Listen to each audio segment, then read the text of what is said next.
Salam, selamat pagi. Selamat beraktivitas di dalam nama Tuhan Yesus.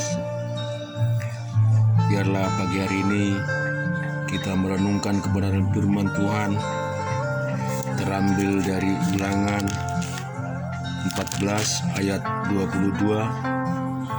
Haruslah engkau benar-benar mempersembahkan 1/10 dari seluruh hasil benih yang tumbuh di ladangmu tahun demi tahun di hadapan Tuhan Allahmu di tempat yang akan dipilihnya untuk membuat namanya diam di sana. Haruslah engkau memakan persembahan 1/10 dari gandummu, dari anggurmu, dari minyakmu, ataupun dari anak-anak sulung lembu sapimu dan kambing dombamu, supaya engkau belajar untuk selalu takut akan Tuhan Allahmu. Apabila dalam hal engkau diberkati Tuhan Allahmu, jalan itu terlalu jauh bagimu, sehingga engkau tidak dapat mengangkutnya, karena tempat yang akan dipilih Tuhan untuk menegakkan namanya di sana terlalu jauh dari tempatmu. Maka haruslah engkau menguangkannya dan membawa uang itu dalam bungkusan dan pergi ke tempat yang akan dipilih Tuhan Allahmu. Dan haruslah engkau membelanjakan uang itu untuk segala yang disukai hatimu, untuk lembu sapi atau kambing domba, untuk anggur dan minuman yang memabukkan atau apapun yang diingini hatimu. Dan haruslah engkau makan di sana di hadapan Tuhan Allahmu dan sukarela. Engkau dan seisi rumahmu, juga orang Lewi yang diam di dalam tempatmu, jangan kau abaikan, sebab ia tidak mendapat bagian milik pusaka bersama-sama engkau. Demikian di Lukas 8 ayat 40 sampai dengan 56.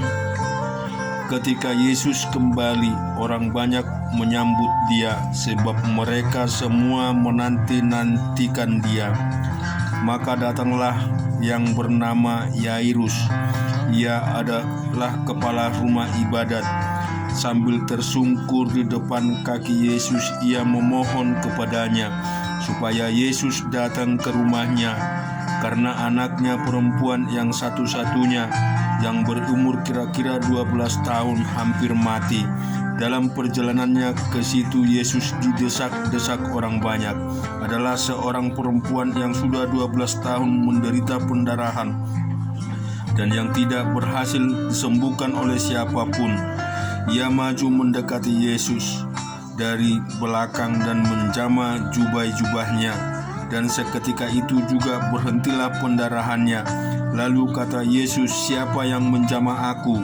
Dan karena tidak ada yang mengakuinya, berkatalah Petrus, "Guru, orang banyak mengerumuni dan mendesak engkau." Tetapi Yesus berkata, "Ada seorang yang menjamah aku, sebab aku merasa ada kuasa keluar dari diriku." Ketika perempuan itu melihat bahwa perbuatannya itu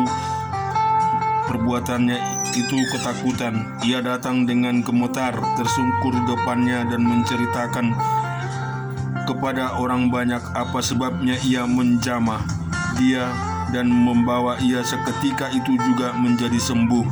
Maka katanya kepada perempuan itu, "Hai anakku, imanmu telah menyelamatkan engkau. Pergilah dengan selamat." Ketika Yesus masih berbicara, datanglah seorang dari keluarga kepala rumah ibadat itu dan berkata, "Anakmu sudah mati, jangan lagi engkau bersusah-susah menyusahkan guru." Tetapi Yesus mendengarnya dan berkata kepada Yairus, "Jangan takut, percaya saja dan anakmu akan selamat." Setibanya di rumah Yairus, Yesus tidak memperbolehkan seorang pun ikut masuk dengan dia, kecuali Petrus, Yohanes, dan Yakobus, dan ayah anak itu serta ibunya. Semua orang menangis dan meratapi anak itu. Akan tetapi Yesus berkata, "Jangan menangis, ia tidak mati tetapi tidur." Mereka menertawakan dia karena mereka tahu bahwa anak itu telah mati. Lalu Yesus memegang tangan anak itu dan berseru katanya, "Hai anak, bangunlah." Maka kembalilah roh anak itu, dan seketika itu juga ia bangkit berdiri. Lalu Yesus menyuruh mereka memberi anak itu makan, dan tajuklah orang tua anak itu. Tetapi Yesus melarang mereka memberitahukan kepada siapapun juga apa yang terjadi. Demikian juga di Markus 71 ayat 17 sampai 24. "Ya Allah, Engkau telah mengajar aku sejak kecilku, dan sampai sekarang aku memberitahu perbuatan-Mu yang ajaib, juga sampai masa tuaku dan putih rambutku. Ya Allah, janganlah meninggalkan aku, supaya aku memberitakan kuasa-Mu kepada angkatan ini, keperkasaan-Mu kepada semua orang yang akan datang, keadilan-Mu ya Allah sampai ke langit. Engkau yang telah melakukan hal-hal yang besar.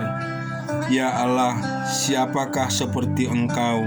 Engkau yang telah membuat aku mengalami banyak kesusahan dan malapetaka. Engkau akan menghidupkan aku kembali dari samudra raya bumi. Engkau akan menaikkan aku kembali. Engkau akan menambah kebesaranku dan akan berpaling menghibur aku. Aku pun mau menyanyikan syukur bagi-Mu dengan gambus atas kesetiaan-Mu ya Allahku, menyanyikan mazmur bagi-Mu dengan kecapi, ya yang kudus Israel. Bibirku bersorak-sorai sementara menyanyikan mazmur bagi-Mu, juga jiwaku yang telah Kau bebaskan. Lidahku juga menyebut-nyebut keadilan-Mu sepanjang hari, sebab akan mendapat malu dan tersipu-sipu orang-orang yang mengikhtiar kecelakaanku. Demikian kita melihat di Amsal 18 ayat 1. Orang yang menyendiri mencari keinginannya, amarahnya meledak-ledak terhadap setiap pertimbangan. Saudara yang dikasihi oleh Tuhan, di dalam kebenaran firman Tuhan, kita melihat bagaimana Yairus dan seorang wanita yang berpendarahan 12 tahun, yang memiliki iman yang luar biasa. Dengan seketika itu juga bahwa wanita pendarahan telah Tuhan sembuhkan. Demikian juga dengan anak Yairus yang telah dikatakan mati, telah disembuhkan oleh Tuhan dan kembali dihidupkan. Merenungkan kebenaran firman Tuhan, tentu iman adalah menjadi bagian yang sangat utama di dalam kehidupan kita. Pergunakanlah iman, berdoa kepada Tuhan, minta selalu berseru kepadanya, karena dengan kita meminta pertolongannya, kita percaya bahwa Tuhan akan memulihkan keadaan kita, memulihkan kehidupan kita, memberkati kita dengan berlimpah-limpah di dalam keluarga. Biarlah pada saat pagi hari ini Tuhan kiranya memberikan pemeliharaan buat kita semua. Haleluya, amin.